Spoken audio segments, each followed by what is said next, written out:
Hi everyone, मैं रोहन यादव आप सभी का एक बार फिर से अपने यूट्यूब चैनल पर स्वागत करता हूं। दोस्तों, आज की जो क्लास है ये Sanjay Gandhi post graduate institute of medical science यानी लखनऊ चिकित्सा समाज कार्य से संबंधित मैं आज आप लोगों के लिए कुछ महत्वपूर्ण प्रश्न लेकर आया हूं, जिसमें आप सभी से 100 क्वेश्चंस पूछे जाएंगे और 60 क्वेश्चंस समाज कार्य से होंगे। और उसी समाज कार्य में एक टॉपिक मेंशन किया गया है सामाजिक नीति। और ये क्लास आपको बता दूं कि जो जून 2022 में एनटीए यूजीसी नेट समाज कार्य में पेपर होने वाला है, उनके लिए भी ये टॉपिक इम्पोर्टेंट है। तो मैं कुछ महत्वपूर्ण प्रश्नों पर चर्चा आप सभी लोगों से करूँगा सामाजिक नीति की संकल्पनाओं पर। तो हमारे सामने एक प्रश्न है कि सामाजिक नीति द्वारा मानव के साथ साथ किस प्रकार के संसाधनों में वृद्धि की जाती है। तो आपके सामने 4 ऑप्शन है। पहला कहेगा नैसर्गिक, दूसरा कहेगा आपका प्राकृतिक, तीसरा आपका है पारंपरिक और चौथा है डी। तो इसका सही जवाब जो होगा ऑप्शन नंबर आपका भौतिक वाला सही माना जाएगा, यानी डी। याद रखें, सामाजिक नीति द्वारा मानव के साथ साथ किस प्रकार के संसाधनों में वृद्धि की जाती है, तो वहाँ पे ऑप्शन होगा आपका भौतिक। ऑप्शन नंबर यहाँ पे डी वाला करेक्ट माना जाएगा। वहीं आगे अगर हम बात करते हैं क्वेश्चन नंबर 2 के बारे में कि सामाजिक नीति के अंतर्गत सबसे अधिक समाज के किन पहलुओं पर चयन होता है, तो इसका सही जवाब होना चाहिए क्या। आप मुझे ज़रा ऑप्शन बताएंगे। पहला ऑप्शन आपके सामने है सामाजिक कल्याण एवं सामाजिक हित, दूसरा ऑप्शन है सामाजिक विकास एवं सामाजिक अनुशासन, ऑप्शन सी है सामाजिक पर्यावरण एवं सामाजिक जागरूकता, ऑप्शन डी है सामाजिक स्वच्छता एवं सामाजिक कल्याण। तो इसका सही जवाब क्या होना चाहिए, आप सभी लोगों को बताना है।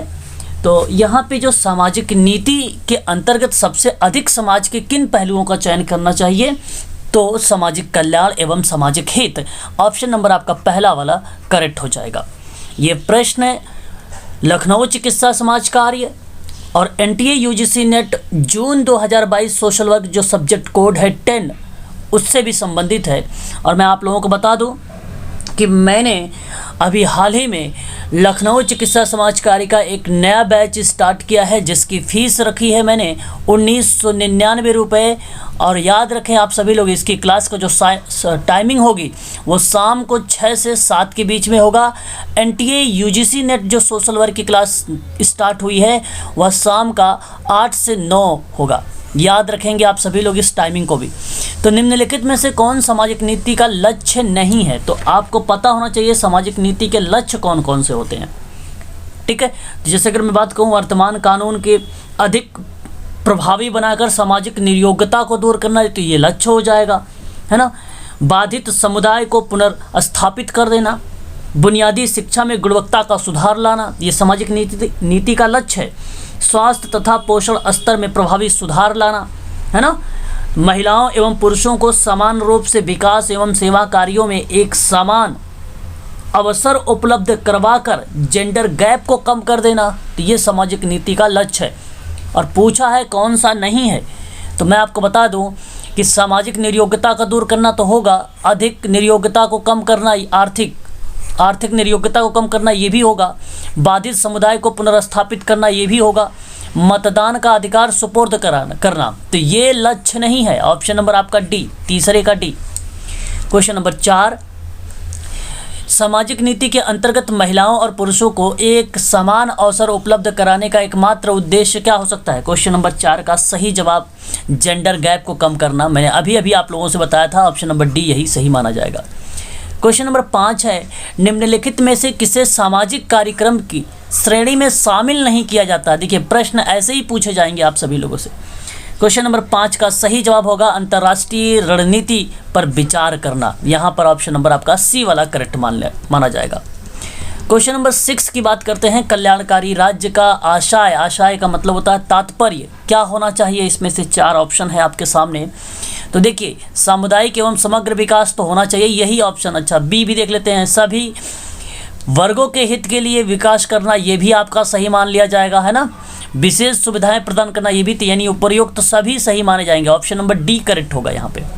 क्वेश्चन नंबर 7, सामाजिक नीति के संदर्भ में कौन एक प्रारूप की श्रेणी के अंतर्गत नहीं आता है। क्वेश्चन नंबर 7 है आपके सामने, इसका सही जवाब होगा, आपको बता दूं, कल्याणकारी प्रारूप होता है एक, उदारकारी प्रारूप होता है एक सामाजिक सुधार प्रारूप होता है, और एक याद रखना प्रजातांत्रिक प्रारूप होता है। ठीक है, 4 ही प्रारूप होते हैं। और यहाँ पर पूछा था कौन सा नहीं होता है, तो प्रयोजनकारी प्रारूप जो है ये नहीं होता है। ऑप्शन नंबर सी वाला करेक्ट हो जाएगा। क्वेश्चन नंबर 8 की बात करेंगे।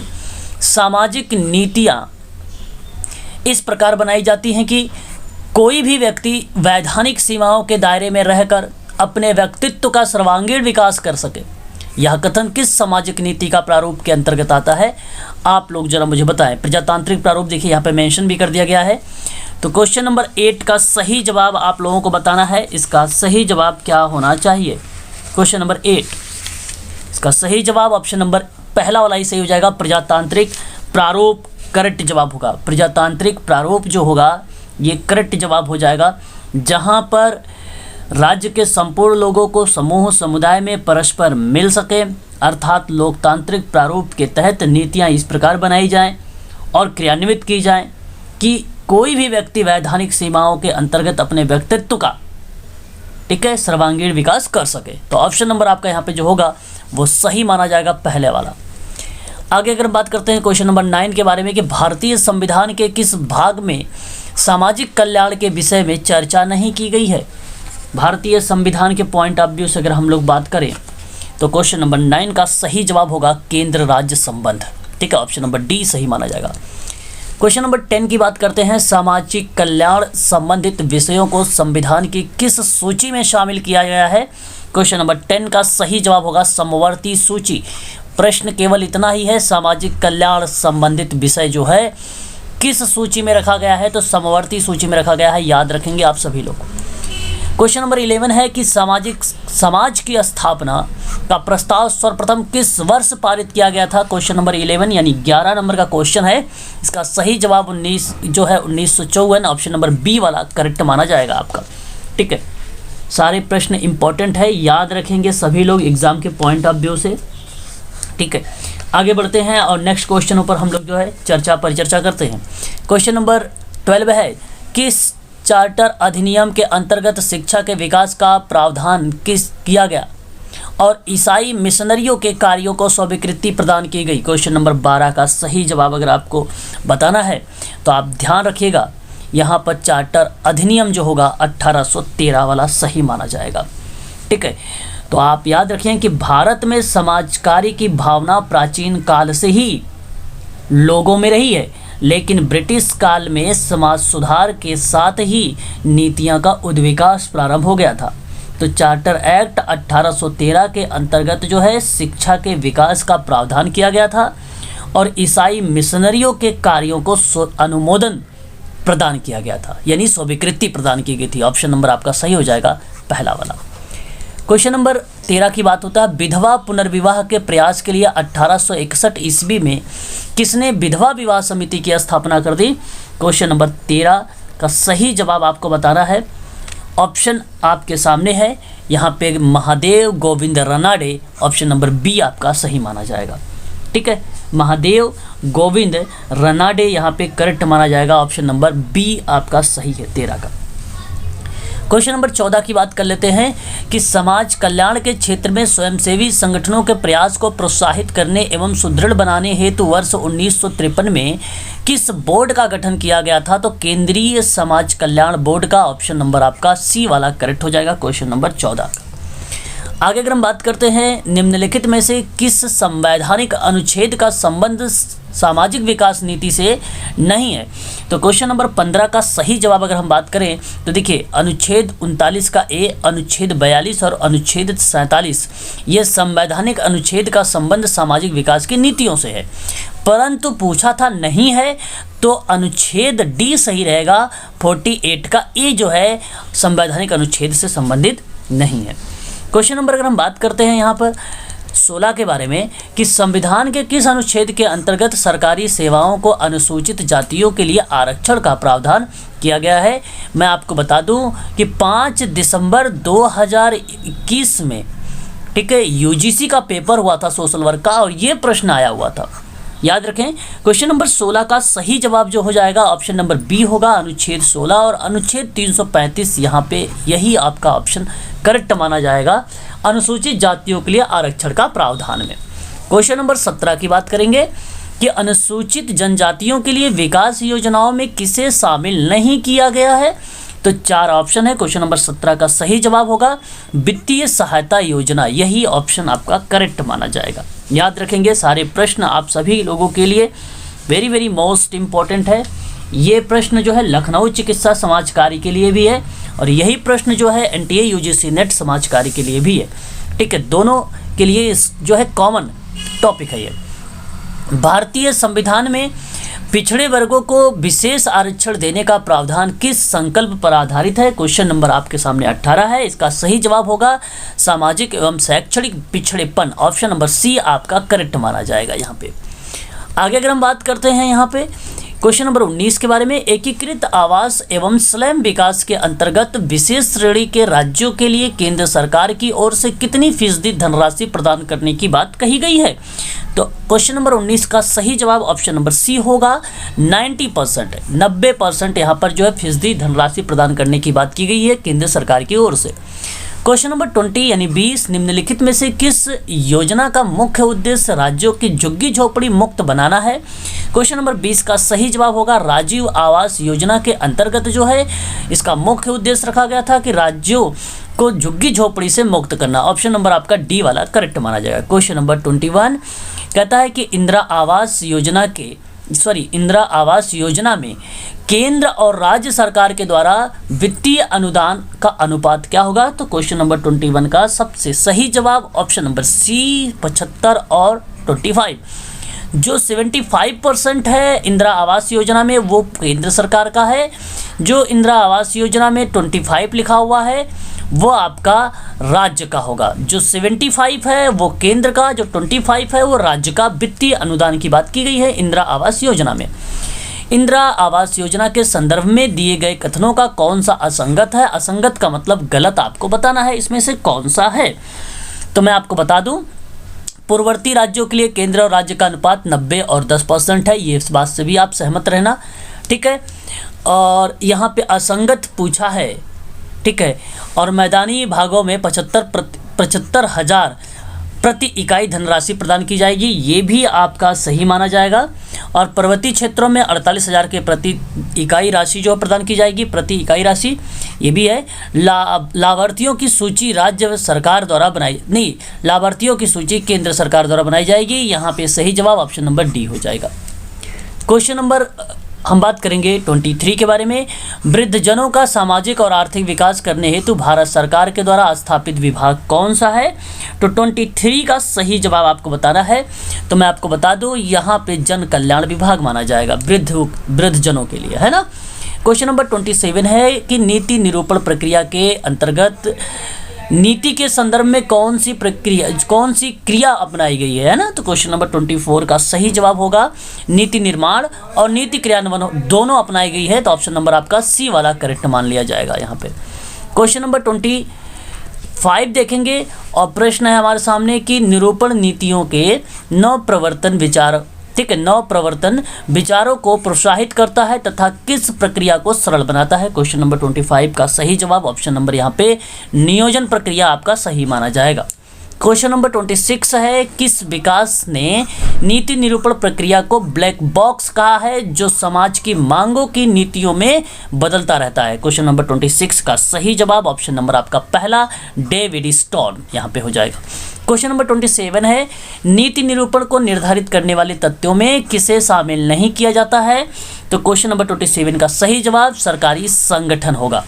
क्वेश्चन नंबर 28 है, नीति निरूपण की प्रक्रिया का सही क्रम, very very most important question, star लगाइएगा।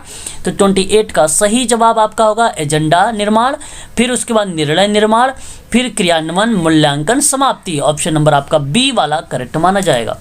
क्वेश्चन नंबर 29 का सही जवाब आपको बताना है।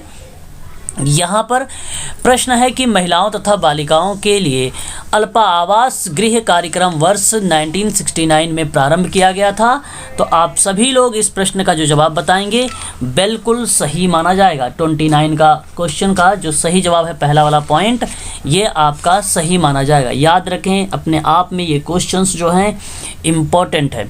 दूसरा पॉइंट की बात करता हूं तो महिलाओं एवं बालिकाओं के लिए अल्पावास गृह कार्यक्रम की उद्देश्य पारिवारिक समस्याओं, मानसिक तनाव, सामाजिक बहिष्कार, शोषण, अन्य कारणों से सामाजिक नैतिक खतरों के शिकार महिलाओं एवं बालिकाओं को अस्थायी रहने का स्थान एवं पुनर्वास उपलब्ध कराना। तो ये विचार किया आपने, दोनों सही स्टेटमेंट हैं। यहाँ पे ऑप्शन हम देखेंगे अब, तो उपर्युक्त में से अगर हम बात करें 1 और 2, दोनों के दोनों स्टेटमेंट आपके सही हो जाएंगे। क्वेश्चन नंबर 30 हमारे सामने है। अगेन आपको विचार करना है कि सामाजिक कार्य द्वारा तीव्र गति से बदलते हुए भौतिक एवं सामाजिक वातावरण के साथ लोगों के नाजुक संबंध के विषय में वैज्ञानिक ज्ञान प्रदान किया जाता है। तो आप कहेंगे बिल्कुल किया जाता है, ऑप्शन नंबर पहला सही रहेगा यहाँ पे पॉइंट। दूसरी पॉइंट की बात करते हैं, समाज कार्य के द्वारा लोगों को पर्यावरण के अविवेकपूर्ण दोहन से होने वाले प्रभाव के बारे में बताया जा सकता है। तो बिल्कुल बताया जा सकता है लोगों के पर्यावरण के अविवेकपूर्ण दोहन से होने वाले प्रभाव को। तो इसलिए आपका पहला भी पॉइंट, दूसरा भी पॉइंट, ऑप्शन नंबर सी आपका यहाँ पे करेक्ट जवाब हो जाएगा। क्वेश्चन नंबर 31 यानी 31 नंबर का प्रश्न है कि राष्ट्रीय पोषाहार नीति के अंतर्गत संपूर्ण देश में महिलाओं तथा बच्चों की पोषण संबंधी स्थिति में सुधार लाने के लिए अनेक प्रकार के सुझाव दिए गए हैं। तो 31 का सही जवाब पॉइंट पहला है। दूसरी पॉइंट की बात करते हैं तो बालिकाओं के लिए राष्ट्रीय कार्यवाही योजना का उद्देश्य है बालिकाओं के संरक्षण का विकास करना। तो ये भी 31 का पॉइंट सेकंड वाला भी सही है, इसलिए इस प्रश्न का सही जवाब ऑप्शन नंबर सी सही माना जाएगा। आगे बात करते हैं क्वेश्चन नंबर 32, मंडल आयोग के समक्ष विचारार्थ के लिए निम्नलिखित कथनों पर हमें अगेन विचार करना है। और पॉइंट पहला है, सामाजिक एवं शैक्षणिक रूप से पिछड़े वर्गों को परिभाषित करने के लिए मापदंड निर्धारित करना। तो ये आपका सही माना जाएगा। दूसरी पॉइंट की बात करते हैं, इस आयोग के अंतर्गत परिभाषित नागरिकों के लिए सामाजिक और शैक्षणिक रूप से पिछड़े वर्गों की प्रगति के लिए किए जाने वाले उपायों की सिफारिश करना। यह भी पॉइंट सही है, इसलिए क्वेश्चन नंबर 32 का सही जवाब ऑप्शन नंबर सी माना जाएगा। पहला और दूसरा दोनों के दोनों सही है। क्वेश्चन नंबर आपका यहाँ पे कंप्लीट हुआ और हम नेक्स्ट पॉइंट पर चलते हैं और नेक्स्ट क्वेश्चंस लेते हैं। हमारे सामने है एक क्वेश्चंस, कह रहा है सामाजिक आकस्मिकताओं के विरुद्ध संरक्षण है। तो पहला प्रश्न हमारे सामने ये है और इसका सही जवाब ऑप्शन नंबर डी होगा, सामाजिक सुरक्षा। वहीं हम बात करते हैं क्वेश्चन नंबर सेकंड के बारे में कि भारतीय संविधान के किस अनुच्छेद में संघ एवं या एक राज्य के कार्यों के संबंध में सेवाओं और पदों पर नियुक्ति के लिए अनुसूचित जातियों और जनजातियों के दावों पर विचार किया गया है। क्वेश्चन नंबर सेकंड है, इसका सही जवाब अनुच्छेद 335 होगा। आगे बात करते हैं, juvenile justice care and protection act 2015 के अनुसार निम्नलिखित में से किस श्रेणी के बच्चे विशेष सुधार गृहों में रखे जाते हैं। क्वेश्चन नंबर थर्ड का सही जवाब ऑप्शन नंबर पहला होगा, कानून भंग करने वाले बच्चे। आगे बात करते हैं क्वेश्चन नंबर 4 के बारे में कि भारतीय संविधान के किस अनुच्छेद का समूह बुनियादी मौलिक अधिकारों का संबंध है। तो क्वेश्चन नंबर 4 का सही जवाब आप लोगों को बताना है। तो क्वेश्चन नंबर 4 का सही जवाब होगा अनुच्छेद 12 में अगर बात करें या भारतीय संविधान के अनुच्छेद में समूह बुनियादी मौलिक अधिकार है, तो 12 से आप लोगों को ध्यान रखना है 35 तक के अनुच्छेद आते हैं इसमें। ऑप्शन नंबर आपका देखिए यहाँ पे पहला वाला सही मान लिया जाएगा, है ना। क्वेश्चन नंबर अगर हम बात करते हैं 5 के बारे में कि पंचायती राज प्रणाली को निम्न में से किस रूप में श्रेष्ठ समझा जा सकता है। क्वेश्चन नंबर 5 का सही जवाब ऑप्शन नंबर आपका लोकतांत्रिक विकेंद्रीकरण। आगे बात करते हैं क्वेश्चन नंबर 6 के बारे में, डैश भारतीय संविधान में न्याय की विशिष्ट स्वरूप दिया गया है। तो क्वेश्चन नंबर 6 का सही जवाब ऑप्शन नंबर आपका यहाँ पे सामाजिक, आर्थिक, राजनैतिक करेक्ट माना जाएगा। ऑप्शन नंबर बी सही माना जाएगा। ये सभी प्रश्न आप लोगों को बता देता हूं, मैं बार बार बता रहा हूं कि लखनऊ चिकित्सा समाज कार्य के लिए इम्पोर्टेंट है और जो जून 2022 में एनटीए यूजीसी नेट का सोशल वर्क का पेपर होने वाला है, सब्जेक्ट कोड 10 है, उनके लिए भी ये इम्पोर्टेंट है। तो क्वेश्चन नंबर अगर हम 7 की बात करते हैं तो 7 हमारे सामने है, अटल पेंशन योजना मुख्य रूप से डैश पर बल देता है। बताएं जरा एक बार आप सभी लोग। क्वेश्चन नंबर 7 का सही जवाब होगा असंगठित क्षेत्र के कार्मिकों के लिए है। क्वेश्चन नंबर 8 है, सांसद आदर्श ग्राम योजना को डैश द्वारा क्रियान्वित किया गया है। क्वेश्चन नंबर 8 सही जवाब संसद सदस्य, ऑप्शन नंबर पहला करेक्ट हो जाएगा। क्वेश्चन नंबर अगर हम बात करते हैं 9 के बारे में कि रेहड़ी लगाने वाले स्ट्रीट वेंडर्स समाज का अभिन्न अंग है। क्वेश्चन नंबर 9 का सही जवाब अगर हम बात करते हैं तो ये बिल्कुल स्टेटमेंट करेक्ट है। और रेहड़ी लगाने वाले अर्थव्यवस्था को असंगठित क्षेत्र होते हैं और उनकी राज्य के सहयोग में कोई सामाजिक सुरक्षा नहीं होती है। बात ये भी सत्य है। देखिए, ये रेहड़ी लगाने वाले समाज का अभिन्न अंग बता दिया गया है और यहाँ पर उसकी अर्थव्यवस्था पे चर्चा कर दिया गया है, इसलिए इसकी व्याख्या नहीं हो रही है। तो ऑप्शन नंबर सी का चुनाव करें आप लोग, ठीक है। क्वेश्चन नंबर अगर हम बात करते हैं 10 के बारे में कि संक्षिप्तकार या संक्षिप्तार आयुष क्या है, मतलब एक प्रकार से इसका पूरा नाम बताना है आपको। क्वेश्चन नंबर 10 का सही जवाब अगर हम बात करते हैं तो भारत सरकार का एक विभाग है, यहाँ पे यही करेक्ट मान लिया जाएगा। मतलब क्या है आयुष, तो भारत सरकार का एक विभाग है, ठीक है। क्वेश्चन नंबर 10 का सही जवाब ऑप्शन नंबर बी होगा। Very most important question, star लगाइएगा यूजीसी के बच्चे प्लस में मेडिकल सोशल वर्कर के स्टूडेंट। तो एक सैम पित्रोदा है, यहाँ पे सैम पित्रोदा जो है ये आपको अगर हम बात करते हैं राष्ट्रीय ज्ञान आयोग है। और अगर हम बात करते हैं नसीम अहमद के बारे में तो नसीम अहमद जो है एक राष्ट्रीय अल्पसंख्यक आयोग से रिलेट है।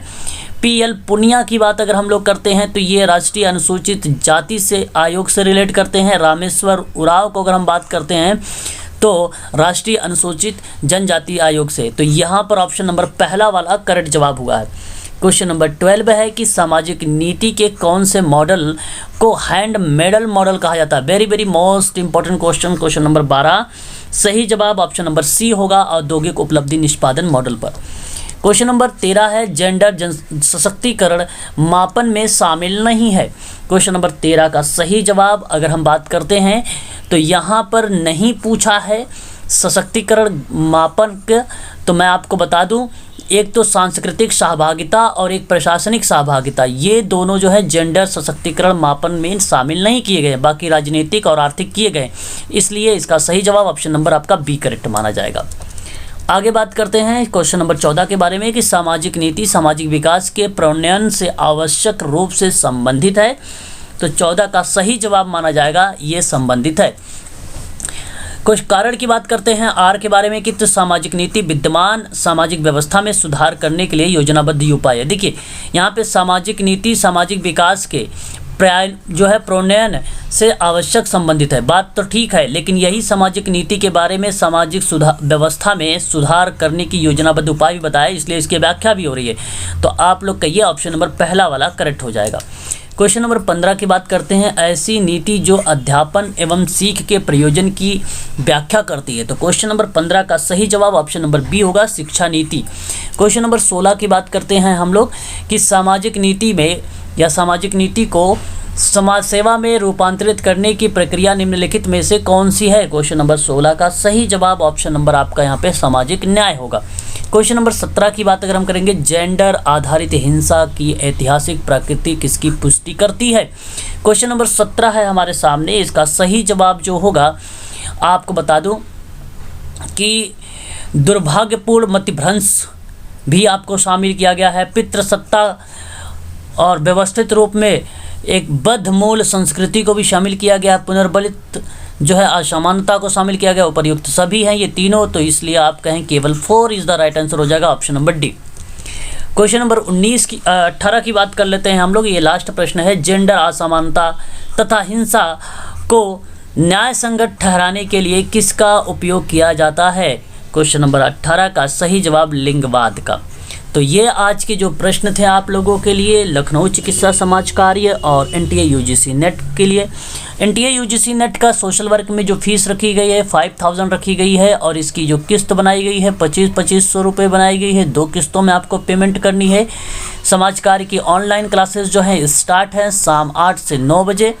और वहीं अगर हम बात करते हैं लखनऊ चिकित्सा समाज कार्य की तो इसकी फ़ीस 1999 रुपये रखी गई है। इसका जो समय है 6 से लेकर 7 बजे प्रतिदिन आप सभी लोगों को चलेगी। आपको बता दूं, आप सभी लोगों को PDF प्रोवाइड की जाएगी, रिकॉर्डेड वीडियो आपको प्रोवाइड किया जाएगा और आपको जो है मॉक टेस्ट करवाए जाएंगे यूनिट के बाद। फिर उसके बाद अगर हम बात करते हैं तो PYQ जितने भी सोशल वर्क के पेपर हुए हैं 2004 से लेकर 2021 तक में, मैं सारे क्वेश्चन पेपर आप लोगों को सॉल्व करवाऊंगा। और आपको बता दूं कि जो बच्चा क्लास नहीं ले पाता है 6 से 7 वाली या 8 से 9 वाले, उस बच्चे को लिंक दिया जाएगा वीडियो का, वो बच्चा जो है यूट्यूब के माध्यम से देख लेगा। तो वो प्राइवेट लिंक होगा, केवल पेड वाले बच्चे ही उसको देख पाएंगे, ठीक है। और PDF जो है क्लास से पहले आप लोगों को प्रोवाइड कर दी जाएगी, ठीक है। डाउट सेशन भी अगर आपके कुछ रखा जाता है तो वो शनिवार को रखा जाएगा आप सभी लोगों को, अगर कोई आपके मन में डाउट बन रहा है समाज कार्य को लेकर। अदरवाइज़ मैं आप लोगों को 15 मिनट पहले लिंक देता हूँ, तो आप उसमें भी आप अपना जो है डाउट पूछ सकते हैं, ठीक है। या तो लास्ट में, क्लास के लास्ट में भी अपना डाउट आप लोग मुझसे पूछ सकते हैं।